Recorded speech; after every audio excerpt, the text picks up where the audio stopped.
Hello friends, स्वागत है आप सभी का ड्रीम सक्सेस एकेडमी में। दोस्तों, आज के वीडियो में हम लोग बिहार एसएससी इंटर लेवल भर्ती परीक्षा 2023 प्री के लिए खान सर के द्वारा निकाला गया आरबीडी पब्लिकेशन के प्रैक्टिस सेट को कवर करेंगे। देखिए, आज का हमारा जो सेट है सेट नंबर 3 है।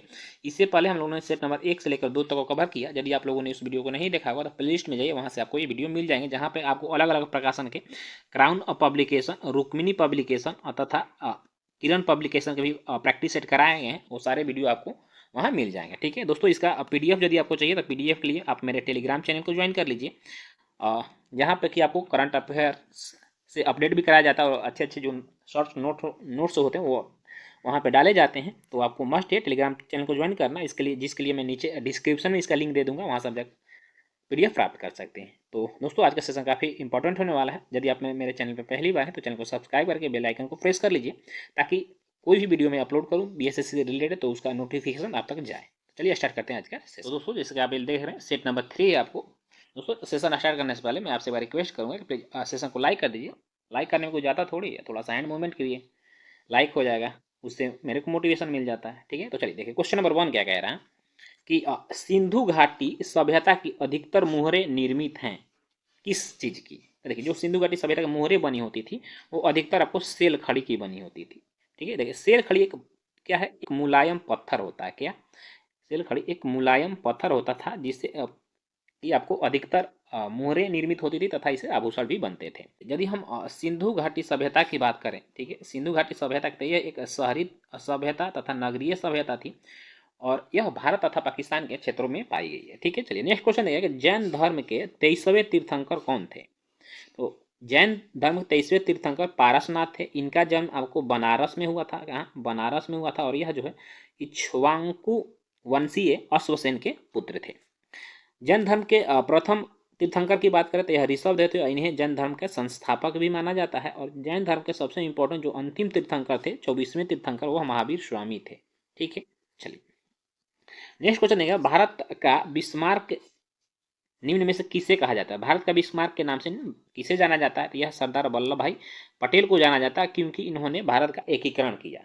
ठीक है, नील की खेती से संबंधित आंदोलन कौन सा था। तो देखिए, नील की खेती से संबंधित जो आंदोलन था यह आपको चंपारण आंदोलन था, जो कि सन 1917 ईस्वी में हुआ। और यह भारत में गांधी जी का प्रथम सफल आंदोलन था। क्या? प्रथम सफल आंदोलन था।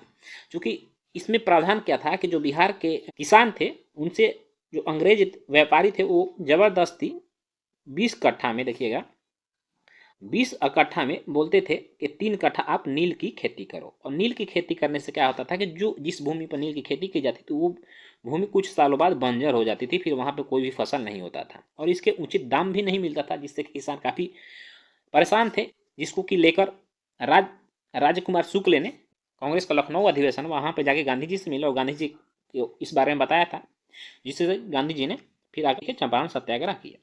नेक्स्ट क्वेश्चन देखिएगा कि निम्नलिखित में कौन प्रेसिडेंसी शहर अंग्रेजों भारत में स्थापित किए थे। तो देखिए, अंग्रेजों ने जो भारत में प्रेसिडेंसी स्थापित की, 3 प्रेसिडेंसी स्थापित किए, तो वो आपको बॉम्बे, बंगाल तथा मद्रास प्रेसिडेंसी था। स्वतंत्रता संग्राम 1857 का सिपाही विद्रोह किस शहर में हुआ था।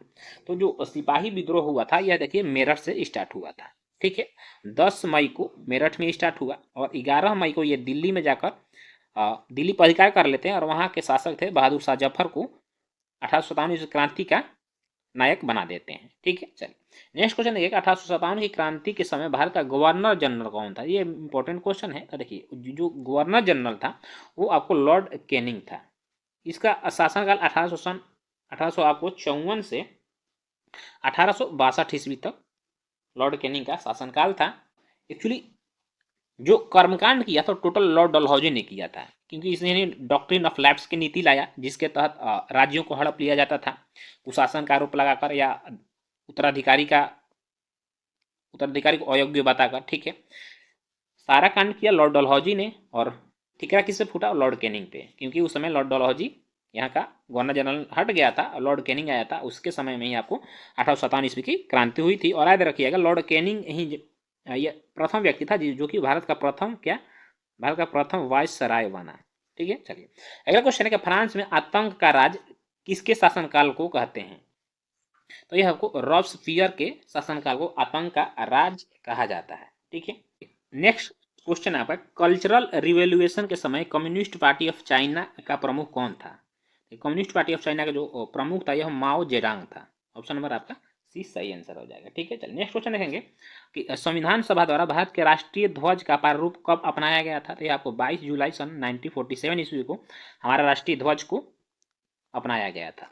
नेक्स्ट क्वेश्चन है कि धर्मनिरपेक्ष और समाजवादी शब्दों को भारतीय संविधान में संशोधन करके किस प्रस्तावना के अंतर्गत जोड़ा गया था? तो यह आपको 42वां संविधान संशोधन के अंतर्गत संविधान के जो प्रस्तावना है उसमें 3 शब्द जोड़े गए थे। कौन कौन सा? धर्मनिरपेक्ष, समाजवादी तथा अखंडता। याद रखिए, अखंडता। ये 3 शब्द जोड़े गए थे 42वें संविधान संशोधन के द्वारा, और यह जो है आपको सरदार स्वर्ण सिंह समिति के सिफारिश पर किया गया था, जिसे हम मिनी संविधान के नाम से भी जानते हैं, क्योंकि 42वें संविधान संशोधन में बहुत सारा जो है आपको संशोधन किए गए थे संविधान में।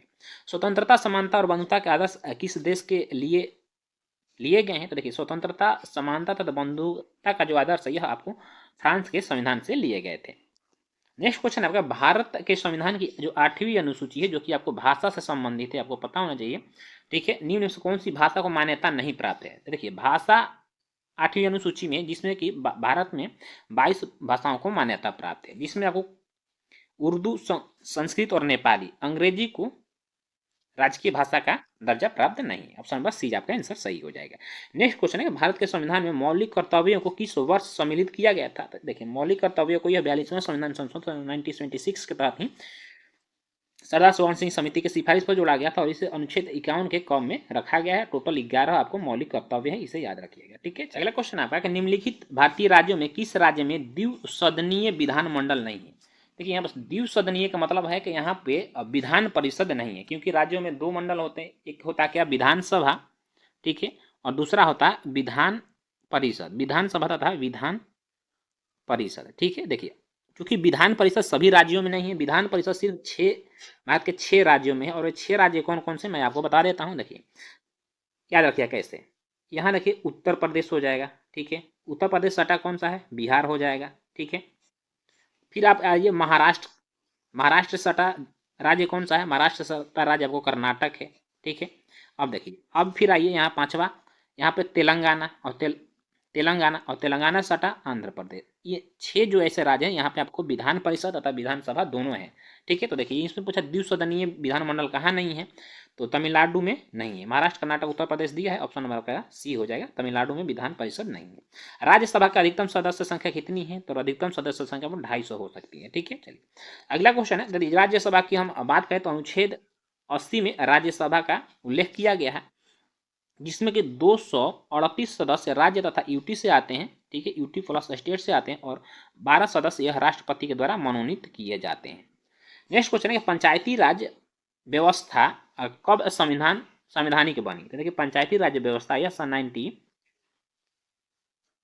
1992 में संवैधानिक दर्जा इसे प्राप्त हुआ था, और यह लागू 1993 ईस्वी में हुआ था, जिसमें आपको पंचायती राज तथा नगर पालिका को जो है आपको संवैधानिक दर्जा प्राप्त हुआ था।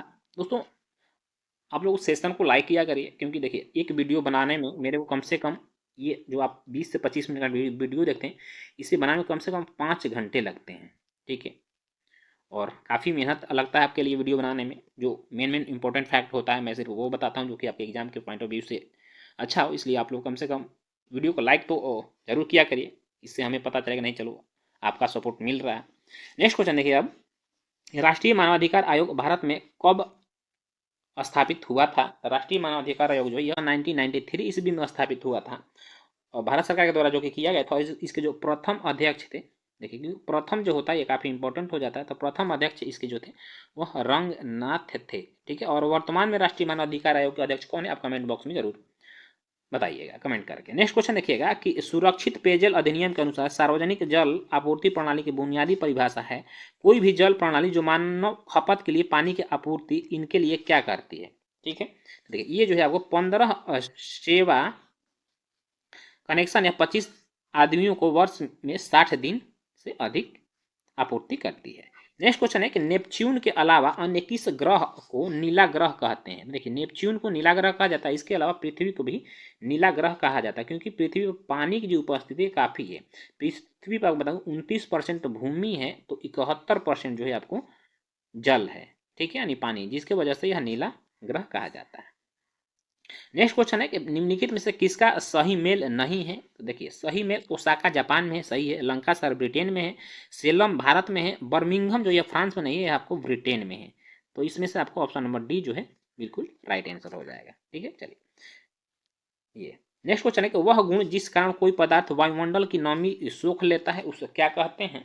तो उसे जो है आपको प्रस्वेदन कहलाता है। ठीक है, जिसके वजह से आपको वर्षा जो होता है यह प्रस्वेदन के ही कारण होता है। नेक्स्ट क्वेश्चन है आपका कि बम्बई हाई किससे संबंधित है। तो देखिए, बम्बई हाई जो है यह पेट्रोलियम से संबंधित है। ठीक है, और इसकी स्थापना जो है 1976 ईस्वी में किया गया था और यह ONGC के अंतर्गत आता है। ठीक है, ONGC ही इसे पेट्रोलियम निकालती है। स्वेज नहर भूमध्य सागर को जोड़ती है किससे। तो स्वेज नहर भूमध्य सागर को लाल सागर से जोड़ती है। ठीक है, और यह जो है अफ्रीका तथा एशिया का जो है सीमा रेखा का विभाजन भी करता है। नेक्स्ट क्वेश्चन है कि नागार्जुन सागर परियोजना किस नदी पर बना है। तो यह आपको कृष्णा नदी पर बना हुआ है और यह किस राज्य में है। तो याद रखिए, नागार्जुन सागर परियोजना जो है आप तेलंगाना में है, क्योंकि देखिए जो परियोजनाएं हैं यह बहुत इंपॉर्टेंट होता है किसी भी एग्जाम के लिए। अगला क्वेश्चन देखेंगे हम, क्वेश्चन नंबर 26 है, मयूराक्षी परियोजना किस से संबंधित है। तो देखिए, मयूराक्षी परियोजना यह मयूराक्षी नदी पे है और यह आपको पश्चिम बंगाल में स्थित है। ठीक है, नेक्स्ट क्वेश्चन है कि वनस्पति जो विषुवत रेखीय वनों से संबंधित नहीं है वह कौन सी है। यह आपको अकेसिया जो यह विषुवतीय वनों से संबंधित नहीं है। अगला क्वेश्चन है आपका कि ऐसे बागान जहां बिक्री के लिए एक नगद फसल उगाई जाती है उसे क्या कहा जाता है। उसे जो है आपको रोपण कृषि कहा जाता है। ठीक है, भारत निम्नलिखित में से दुनिया में किसका सबसे बड़ा उत्पादक और उपभोक्ता है। चलिए क्वेश्चन नंबर 20 आपका 30 है कि दुनिया का तीसरा सबसे अधिक जनसंख्या वाला देश कौन सा है। तो यह आपको जो है देखिए, पहले पर तो चीन हो जाएगा, दूसरे पर भारत हो जाएगा और तीसरे पर संयुक्त राज्य अमेरिका हो जाएगा। ठीक है, चलिए नेक्स्ट क्वेश्चन देखिएगा, केंद्रीय सांख्यिकी संगठन CSO का मुख्य कार्य क्या है। तो CSO का जो मुख्य कार्य है वो देखिए, राष्ट्रीय आय का अनुमानों का संग्रह, राष्ट्रीय आय की गणना जो करता है CSO करता है। ठीक है, अगला क्वेश्चन आपका, भारत में पूंजी खाते की परिवर्तनीयता पर कौन सी समिति बनाई गई थी। तो तारापुर जो समिति यह पूंजी खाते की परिवर्तनीयता से संबंधित है। ठीक है, निम्न में से कौन सा मंडल उत्तर मध्य रेलवे का हिस्सा नहीं है। देखिए, उत्तर मध्य रेलवे का हिस्सा इसमें से कौन सा नहीं है। तो ये आपको जो है कोटा मंडल का, कि वह द्वीप जिस पर चार्ल्स डार्विन ने फिनिंज पर जैव विकास के संदर्भ में अध्ययन किया, उस द्वीप का क्या नाम था। देखिए, उस द्वीप का नाम गालापेगोस द्वीप था। ठीक है, विश्व उपभोक्ता अधिकार दिवस कब मनाया जाता है। देखिए, विश्व भर के जो उपभोक्ता है उनको किसी भी धोखाधड़ी से बचाने तथा उन्हें जागरूक बनाने के लिए प्रति वर्ष विश्व जागरूकता दिवस जो है यह 15 मार्च को मनाया जाता है। ठीक है, एक और राष्ट्रीय उपभोक्ता दिवस मनाया जाता है। क्या राष्ट्रीय उपभोक्ता दिवस मनाया जाता है, यह आपको बता दूं कि यह आपको 24 दिसंबर को मनाया जाता है। कब? 24 दिसंबर को राष्ट्रीय उपभोक्ता दिवस मनाया जाता है और 15 मार्च को अंतर्राष्ट्रीय उपभोक्ता दिवस मनाया जाता है। ये दोनों आप जो है डेट को जरूर याद रखिएगा। ठीक है, चलिए नेक्स्ट क्वेश्चन देखिए कि महाराष्ट्र के पोला त्योहार में किस जानवर की पूजा की जाती है। तो देखिए, पोला त्योहार में बैल की पूजा की जाती है। लार्वा के कुछ उग्र परिवर्तनों द्वारा वयस्क में बदलने की प्रक्रिया को क्या कहलाती है। तो यह आपको जो है कायांतरण कहलाती है। ठीक है, नेक्स्ट क्वेश्चन देखिएगा, प्रोटीन संश्लेषण होता है, यानी कि कहने का प्रोटीन कहाँ बनता है। तो ये प्रोटीन जो है आपका राइबोसोम में बनता है। माइट्रोकॉन्ड्रिया की यदि बात करें तो इसको कोशिका का पावर हाउस कहा जाता है। ठीक है, हड्डी और पेशी को कौन जोड़ता है। तो देखिए, हड्डी और पेशी को जोड़ने वाला जो है यह कंडरा है। ठीक है, मानव पित्त जो एक पीले हरे रंग का तरल है, इसकी प्रकृति कैसी है। तो मानव पित्त का जो प्रकृति होता है यह क्षारीय होता है। ठीक है, रक्त परिवहन तंत्र की व्याख्या किसने दी। तो यह आपको विलियम हार्वे ने दिया था। मानव खोपड़ी में मध्य कान के अलावा कुल हड्डियां कितनी होती हैं। तो देखिए, मानव खोपड़ी में जो कुल हड्डियां होती हैं आपको यह 22 होती हैं। ठीक है, देखिए मानव खोपड़ी को हम दो भागों में बांट सकते हैं। एक तो हो जाता है आपका चेहरा, ठीक है, और दूसरा हो जाता है आपका कपाल। ठीक है, कपाल की यदि बात करें तो कपाल में आपको 8 हड्डियाँ पाया जाता है और चेहरा में आपको 14 हड्डियाँ पाई जाती है। और दोनों को जब काउंट करेंगे, दोनों को जब हम जोड़ दे देते हैं तो खोपड़ी बोलते हैं, और खोपड़ी में आपको टोटल कितनी 22 हड्डियाँ हो जाती हैं। इसे आप अलग अलग करके भी याद रखिएगा और एक साथ भी याद रखिएगा। ये क्वेश्चन पूछ देता है, कभी कभी चेहरे का पूछ देता है, कभी कभी सिर्फ कपाल का पूछ देता है, कभी कभी पूरा खोपड़ी का पूछ देता है। ठीक है, चलिए नेक्स्ट क्वेश्चन देखिए, क्वेश्चन नंबर 43 है आपका कि निम्नलिखित में कौन सा हार्मोन आपातकाल का हार्मोन कहलाता है। तो आपातकाल का जो हार्मोन कहलाता है ये आपको एड्रेनल हार्मोन कहलाता है। ठीक है, नेक्स्ट क्वेश्चन है आपका कि ट्रिपल एंटीजन किन किन रोगों से बचाता है, जिसे हम डीपीटी के टीका के नाम से भी जानते हैं। देखिए डीपीटी टीका के नाम से भी जानते हैं, जिसे ट्रिपल एंटीजन कहा जाता है। तो देखिए 3 यह बीमारियों से बचाता है। पहला क्या, डी से डिप्थीरिया होगा, पी से आपको जो हो जाएगा यह पर्टूसिस हो जाएगा, पर्टूसिस को ही हम काली खांसी के नाम से जानते हैं। और तीसरा टिटनस हो जाएगा। तो देखिए डिप्थीरिया, टिटनेस और काली खांसी, ऑप्शन नंबर आपका डी यहाँ पे सही आंसर हो जाए। वह गैस जिसके कारण भोपाल गैस दुर्घटना हुई थी, देखिए मिथाइल आइसोसाइनाइड के कारण जो भोपाल में एक भयंकर दुर्घटना हुआ था। मिथाइल आइसोसाइनाइड जो एक रंगहीन तथा कम ताप पर जलने वाला गैस है। यह हवा के जैसे ही संपर्क में आता है वैसे जलने लगता है, और यह आपको अमोनिया से भी हल्की गैस होती है। और यही जो है इसी का रिसेप्शन 1984 ईस्वी में आपको भोपाल में हुआ था, जिसमें बहुत सारे लोग जो है मारे गए थे। नेक्स्ट क्वेश्चन ये है कि इनमें से कौन सी एक मौलिक इकाई नहीं है। तो मौलिक इकाई की यदि बात करें तो क्यूबिक मीटर जो है एक मौलिक इकाई नहीं है। ठीक है, निम्नलिखित में से सदिश राशि कौन सा है। तो देखिए वेग जो है ये एक सदिश राशि है। ठीक है, बाकी द्रव्यमान, समय और लंबाई आपको अदिश राशि है। देखिए वेग सदिश राशि के लिए परिमाण और दिशा दोनों की आवश्यकता होती है। निम्न में से किस वस्तु का जड़त्व अधिकतम है। तो देखिए सबसे अधिक जड़त्व की बात करें हम तो इसमें साइकिल, रेलगाड़ी, ट्रक, गेंद, रेलगाड़ी का जड़त्व जो सबसे अधिक हो जाएगा। ठीक है, क्यों इसका जड़त्व सबसे अधिक है। तो देखिए मान लीजिए कि हम किसी साइकिल को धक्का दे रहे हैं, ठीक है, उसी फोर्स से हम रेलगाड़ी को धक्का देंगे तो क्या रेलगाड़ी पर क्या असर होगा। रेलगाड़ी पर जो है जीरो कार्य होगा। ठीक है, तो और वहीं गेंद के अपेक्षा मतलब ट्रक को हम जिस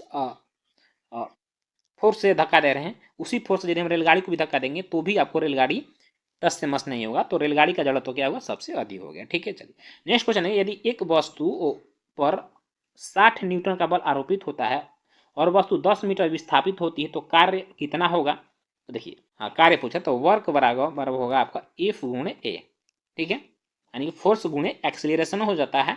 60 न्यूटन फोर्स है और एक्सीलरेशन इसका जो वस्तु का जो विस्थापन दर है वो 10 मीटर है, तो क्या हो जाएगा आपको 600 यह जूल हो जाएगा, आपको 600 जूल आंसर हो जाएगा। ठीक है, ऑप्शन नंबर सी आपका सही आंसर है। नेक्स्ट क्वेश्चन है, यातायात सिग्नल में लाल बत्ती का प्रयोग किया जाता है, ऐसा क्यों किया जाता है। चूंकि देखिए क्योंकि जो लाल रंग का तरंग दैर्घ्य सबसे अधिक होता है और लंबी दूरी से देखी जा सकती है। ऑप्शन नंबर सी बिल्कुल आपका सही आंसर है।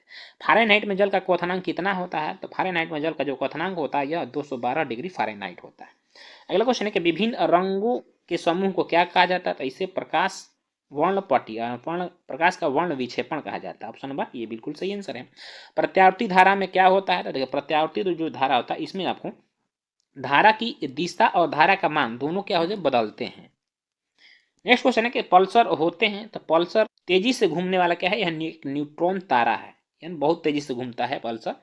कैथोड किरण ट्यूब किसका भाग है। तो कैथोड किरण ट्यूब जो है आपके टेलीविजन सेट का भाग है। अगला क्वेश्चन है, परमाणु केंद्रक के चारों ओर वृत्ताकार पथ में इलेक्ट्रॉन बिना ऊर्जा खोए घूमते हैं, यह किस वैज्ञानिक के द्वारा सबसे पहले बताया गया था। तो ये आपको नील बोर ने सन 1913 ईस्वी में बताया था। ठीक है, 57 है कि निम्न में से कौन सा क्रम सापेक्ष साइज को नष्ट दिखाता है, को स्पष्ट दिखाता है। तो ये आपको ऑप्शन नंबर ए हो जाएगा। ठीक है, सभी अम्लों का साझा तत्व है। तो सभी अम्लों में जो साझा तत्व पाया जाता है वो हाइड्रोजन पाया जाता है। सोने और मोलिब्डेनम सतह पर NH3 का अपघटन अभिक्रिया के लिए एक उदाहरण है। यह किसका उदाहरण, तो याद रखिए यह शून्य तापक्रम का उदाहरण है। ग्लूकोज का ऑक्सीकरण क्या है। तो यह एक ऊष्माक्षेपी प्रक्रम है जिसके तहत ग्लूकोज का जब ऑक्सीकरण होता है उससे क्या गर्मी पैदा होता है। रासायनिक परिवर्तन के साथ होते हैं। तो देखिए रासायनिक परिवर्तन के साथ आपको नए प्रकार के पदार्थ का निर्माण होता है। निकाय की एंथैल्पी में परिवर्तन होता है और रासायनिक गुणों में पदार्थ जो रासायनिक गुण होता है उसमें परिवर्तन होता है। ये तीनों कथन आपके सही उपयुक्त में से सभी ऑप्शन नंबर डी सही है। मिश्र धातु में डैश के सापेक्ष अनुपात को बढ़ाने की प्रक्रिया को पैटिंसन प्रक्रिया कहलाती है।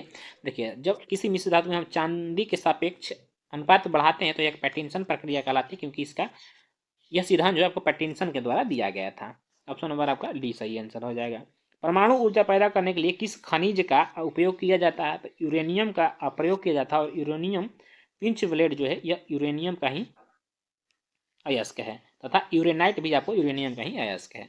नेक्स्ट क्वेश्चन है, मानव शरीर में निम्न में से क्या ल्यूकेमिया से प्रभावित होता है? ल्यूकेमिया जो है एक ब्लड कैंसर है, ठीक है। तो इससे क्या प्रभावित होगा? सीधा सा है कि इससे ब्लड प्रभावित होगा, यानी कि रक्त प्रभावित होगा। सुपरसोनिक जो विमान होता है किसको हानि पहुंचाती है? तो यह जो ओजोन मंडल को हानि पहुंचाती है, और ओजोन मंडल को आपको कार्बन और फ्लोरोकार्बन से भी हानि होता है। चूंकि देखिए ओजोन मंडल हमारे भौतिक जीवन में काफ़ी महत्वपूर्ण है, इसका काफ़ी जो है योगदान है, क्योंकि यह क्या करता है कि पराबैंगनी जो किरणें सूर्य से निकल के आती है उससे हमारे शरीर का रक्षा करता है, वरना त्वचा कैंसर होने का डर रहता है, ठीक है।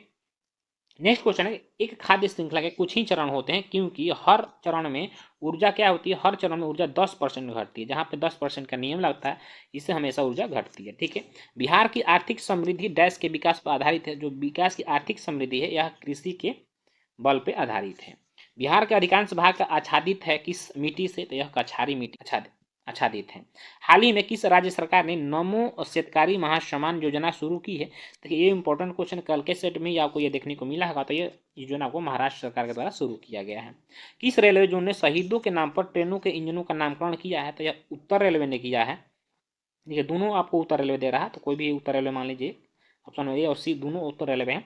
उत्तर रेलवे का जो मुख्यालय है आपको याद रखिए यह दिल्ली में है, और इसने अभी जो 26/11 घटना हुई थी मुंबई में, उसके एक शहीद थे मेजर संदीप उनियन, शायद उनका नाम था, ठीक है। उनके नाम पर जो है एक अपने ट्रेन इंजन का नाम रखा मेजर संदीप उनियन, ठीक है। ऑप्शन नंबर आप इस तरह से सी आंसर सही हो जाएगा। नेक्स्ट क्वेश्चन है, केंद्रीय भाषा अनुसंधान संस्थान इनमें से किस भारतीय राज्य में स्थित है? तो यह कर्नाटक के मैसूर में स्थित है, ठीक है। चलिए नेक्स्ट क्वेश्चन देखिएगा, क्वेश्चन नंबर 22 है कि जी यानी गुरुत्वाकर्षण का मान त्रिज्या के मान के अनुसार बदलता है। किसी छात्र को यदि जी का मान कहाँ पर न्यूनतम प्राप्त होगा? तो देखिए जी का न्यूनतम जो मान होता है यह भूमध्य रेखा पर होता है, यानी गुरुत्वाकर्षण का न्यूनतम मान भूमध्य रेखा पे, और सबसे अधिक मान आपको यह ध्रुवों पे होता है, ठीक है। सबसे अधिक ध्रुवों पे मान होता है। नेक्स्ट क्वेश्चन है कि इनमें से कौन सा सुधार आंदोलन वर्ष 1829 में लॉर्ड विलियम बेंटिंग के कार्यकाल के दौरान हुआ था? देखिए यह जो सुधार हुआ था यह सती प्रथा का प्रतिशोध, यानी सती प्रथा का अंत हुआ था। देखिए यह सती प्रथा ऐसी प्रथा थी हमारे समाज में जो कि काफ़ी ही भयावह थी। इसमें क्या होता था कि पति की मृत्यु के बाद जो पत्नियां होती थी उनको पति के चिता के साथ ही जबरदस्ती क्या कर दिया जाता, जबरदस्ती जला दिया जाता था। तो ये बहुत ही हिंदू धर्म में कुप्रथा थी, जिसे अंत करने के लिए राजा राममोहन राय ने बहुत भरसक प्रयास किया, और इन्हीं के प्रयासों से जो है सती प्रथा का अंत हुआ। नेक्स्ट क्वेश्चन है कि इनमें से किस खिलाड़ी ने आईसीसी क्रिकेट विश्व कप, दोस्तों जो 2019 का पूछा इंपॉर्टेंट नहीं, छोड़िए इसे।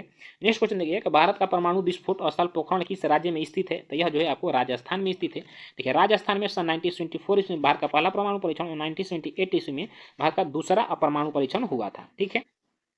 और इसके बाद ही भारत विश्व के उन देशों में शामिल हो गया जो कि परमाणु बम रखते हैं। नेक्स्ट क्वेश्चन है, भारतीय लोगों के लिए अपेक्षाकृत अधिक स्वतंत्रता की मांग करने हेतु स्वराज पार्टी की स्थापना की गई। तो गया में स्वराज पार्टी का गठन कब हुआ था? तो याद रखिए सन 1923 ईस्वी में स्वराज पार्टी का गठन हुआ था। इसके जो संस्थापक थे वो आपको चित्तरंजन दास थे तथा मोतीलाल नेहरू थे, जो कि जवाहरलाल नेहरू के पिताजी थे। नेक्स्ट क्वेश्चन है कि पानीपत की तीसरी लड़ाई कब लड़ी गई थी? यह सन 1761 ईस्वी में लड़ा गया था, जो कि अहमद शाह अब्दाली जो कि अफगान का शासक था, और भारत के मराठों के बीच लड़ा गया था, जिसमें मराठे पराजित हुए थे।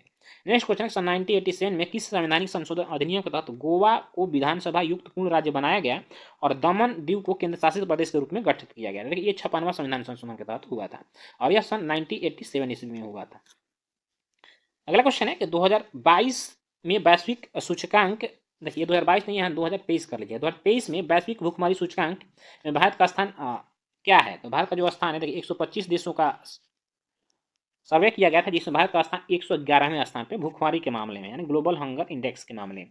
यदि भूखमरी की बात करें तो भारत अपने पड़ोसी देश जैसे पाकिस्तान, नेपाल, भूटान, बांग्लादेश, श्रीलंका से भी इस मामले में पीछे है। तो भारत में जो भूखमरी का हाल है काफ़ी बदतर है, इसलिए सरकार को इस चीज़ों पर ध्यान देना चाहिए। अंतर्राष्ट्रीय साक्षरता दिवस कब मनाया जाता है? अंतर्राष्ट्रीय साक्षरता दिवस जो प्रति वर्ष आपको 8 सितंबर को मनाया जाता है, ठीक है। नेक्स्ट क्वेश्चन देखिए, किस देश को जोगियों का देश यानी हर्मिट किंगडम के नाम से भी जाना जाता है? तो यह जो है आपको उत्तर कोरिया को जाना जाता है। अगला क्वेश्चन है कि डैश को पेरिस समझौते को संयुक्त राष्ट्र के न्यूयॉर्क स्थित मुख्यालय में पृथ्वी दिवस के अवसर पर हस्ताक्षर के लिए रखा गया था। तो यह जो है आपको 22 अप्रैल सन 2016 को रखा गया। ऑप्शन नंबर डी बिल्कुल सही है। नेक्स्ट क्वेश्चन देखिएगा, ब्रह्मपुत्र उन प्रमुख नदियों में से एक है जो कई सहायक नदियों के साथ कई देशों में प्रवाहित होती है। निम्नलिखित में से कौन सी ब्रह्मपुत्र की सहायक नदी नहीं है? तो ब्रह्मपुत्र की जो सहायक नदी नहीं है, देखिए इसमें सुवनश्री नदी है, दिवांग नदी है, तीस्ता है, तमसा नदी ब्रह्मपुत्र की सहायक नदी नहीं है। डेनमार्क की संसद का नाम क्या है? तो डेनमार्क की जो संसद है फोल्केटिंग कहलाती है। ठीक है, और डेनमार्क की राजधानी कहाँ है? तो याद रखिएगा कोपेनहेगन। अगला क्वेश्चन आपका, ग्रीष्मकालीन ओलंपिक जो कि 2024 का आयोजन किस शहर में किया जाएगा? तो यह आपको पेरिस में किया जाएगा। पेरिस कहाँ की राजधानी? याद रखिए पेरिस आपको फ्रांस की राजधानी है। ठीक है, 2028 का जो ओलंपिक होगा यह आपको यूएसए में होगा। कहाँ? यूएसए में, अमेरिका में होगा। ठीक है, तो दोस्तों इस तरह से आज का हमारा जो 85 जीके जीएस का प्रश्न थे इस सेट के समाप्त हुए। आपको आज का प्रैक्टिस सेट कैसा लगा कमेंट करके जरूर बताइएगा, और अपने दोस्तों को कम से कम एक ग्रुप में इसे शेयर जरूर करिए ताकि उनको भी इससे लाभ हो पाए और अधिक से अधिक लोग जुड़ पाएँ। ठीक है, तो फिर मिलेंगे इसके नेक्स्ट एपिसोड में। तब तक के आप मस्त रहिए, खुश रहिए और अच्छे से तैयारी करिए।